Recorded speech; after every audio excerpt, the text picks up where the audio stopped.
अगर कोई से पूछे कि दुनिया के सबसे अमीर क्रिमिनल कौन है, तो आप किसका नाम बताएंगे? विजय मल्ल्या या फिर नीरव मोदी? पर दरअसल दुनिया का सबसे अमीर क्रिमिनल का नाम है पाब्लो एस्कोबार। अगर आप सोच नहीं पा रहे हो कि वो कितना अमीर है, तो बस वीडियो से बने रहे। 1989 में ये पता लगाया गया था कि पाब्लो एस्कोबार दुनिया का 7th अमीर आदमी फोर्ब्स के हिसाब से, और अगर वो आज भी जिंदा होता और पहले जितना ही कमाता होता तो आज दुनिया का 18th अमीर आदमी रहता था।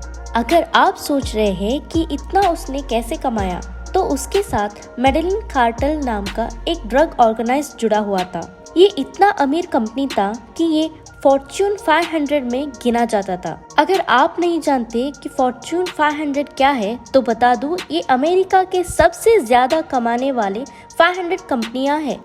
ये कंपनी इतना अमीर था कि इसका खुद का आइलैंड हुआ करता था बहामा के पार में, जहां ये अपने ड्रग्स और रिफ्यूलिंग करते थे, जिसमें कोकेन को कोलंबिया से मंगवाते थे। इस आइलैंड पे 1 किलोमीटर लंबा एयर स्ट्रिप था, जहां पर कहीं सारे प्लेन्स को लैंड कराते थे। वहां से कोकेन को रेगिस्तान से निकाल के फ्लोरिडा से पूरा अमेरिका में फैलाते थे। यहाँ हर दिन 5 to 6 cartel flights import export करते थे। उसके साथ इनके 2 सबमरीन्स भी थे। टोटल ये 15 टन कोकेन हर दिन अमेरिका में ले आते थे, जो 15 टन यानी 15,000 kg, जिसकी वजह से यूएसए में 90% और दुनिया में 80% कोकेन का सप्लाई करवाते थे। एक कार्टल को अगर लाने में $5,000 यानी 3.75 लाख लगते थे, तो इनको लगभग 40 लाख में यानी $50,000 में बेचते थे। इसका मतलब ये है कि उसका कार्टल हर दिन $60 मिलियन कमाता था, यानी लगभग 500 करोड़ रुपीस। यानी वो हफ्ते में $420 मिलियन, लगभग 3,500 करोड़ रुपीस कमाता था।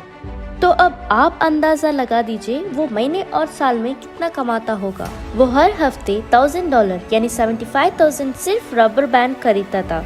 उसके पास जगह ही नहीं बचा था पैसे रखने के लिए। वो दूसरी जगह में रखता था, जैसे कि वेयरहाउस और रिमोट फील्ड में दबता था। ताज्जुब की बात ये है कि उसके सारी संपत्ति में से लगभग 10% पैसा सिर्फ चूहे ही काट के चले जाते थे या फिर पानी की वजह से खराब हो जाते थे। उसके कमाई का 10% जो खराब हो जाता था, वो लगभग $2.2 बिलियन यानी 500 से 1000 करोड़ रुपीस तक होता था।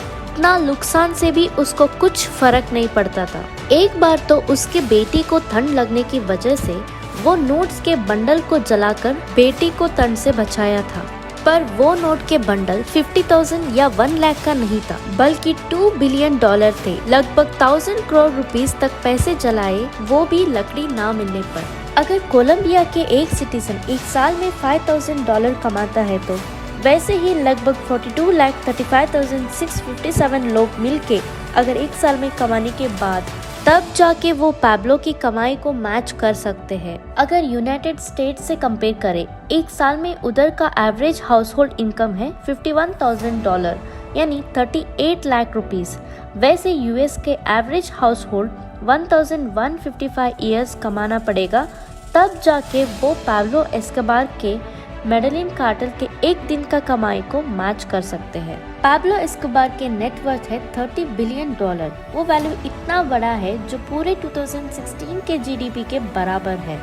उसका कंपनी मेडेलिन कार्टेल अगर अभी भी चल रहा होता, तो फॉर्च्यून 500 में 129th प्लेस में रहा होता।